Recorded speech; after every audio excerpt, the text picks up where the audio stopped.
let's begin. The Anambra by-elections felt like a dress rehearsal ahead of the governorship race. Yet APC showed a weak outing. How do you plan to reverse this trend in the governorship poll? Well, I think let me address, first of all, this impression. Thank you for that question. The impression that APC showed a weak, outing.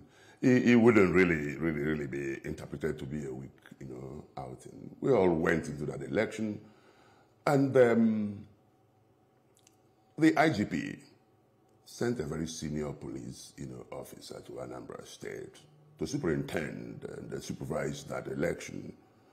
And he laid the rules for the election.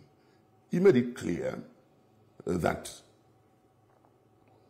there will be, restriction of movement in certain areas. The two areas, Anambra, South Senatorial Zone, Onitsha North, one constituency where the elections are holding, and also Oka South, where you have the, headquarters of INEC.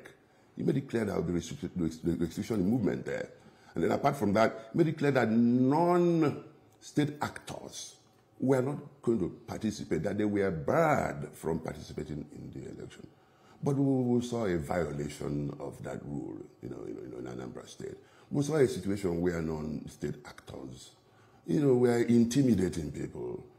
They were more or less collaborating with the Progressive Grand Alliance, intimidating people, arresting, people who would not do their bidding, to the extent that even you have a senatorial candidate, APC senatorial candidate, he was besieged at his home in Orifite.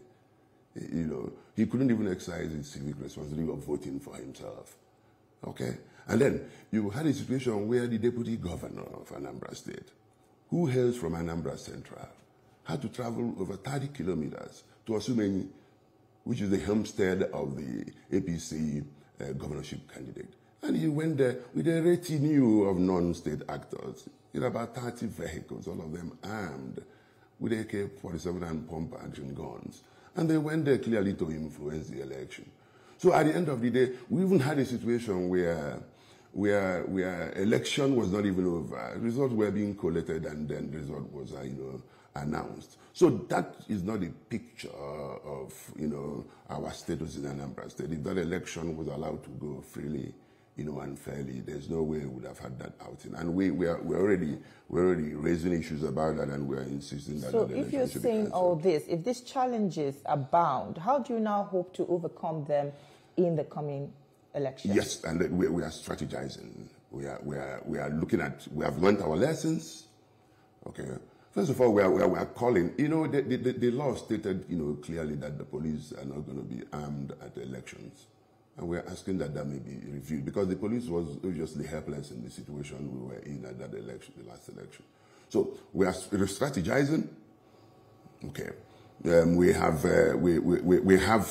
candidates that have what it takes, to deliver, victory for APC in that election. Let me pick you on this. You said you're calling for a review, where probably you're suggesting that police will be armed. Yes. But we've gone past that stage, because the complaint then was that intimidation of voters by security agents. So we now came to the point where you don't carry arms. Those who carry arms. Yeah. In that case, you have to ensure that when we say that non-state... So have you lodged this complaint? Have you lodged this complaint with appropriate authorities? Yes, it's been done. The impression you have yes, about it's been done. Okay. It's been done. That's in fact the first thing that was done. And the candidates, we're also looking at the possibility of going to court, to challenge, the outcome of that, election, which we consider, a charade and a sham. In fact, quite a lot of things that transpired there were despicable. Okay.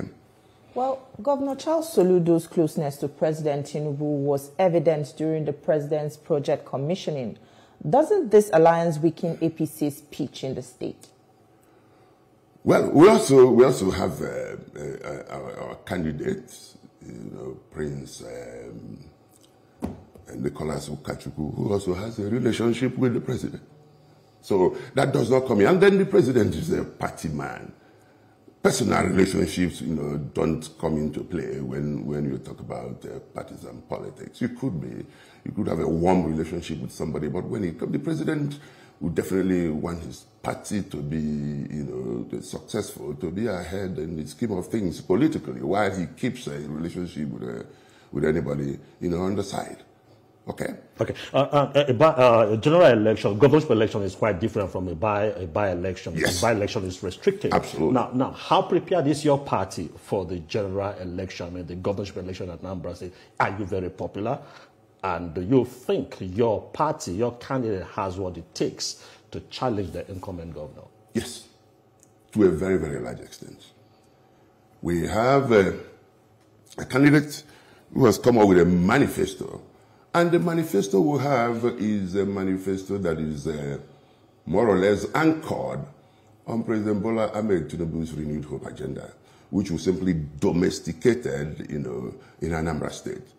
May for us say, Mr. President, President Bola Ahmed Tinubu, GCFR, is, he made some bold, moves ab initio, took certain decisions that to some extent were affecting Nigerians who were complaining. But now we are beginning to see the effect of that.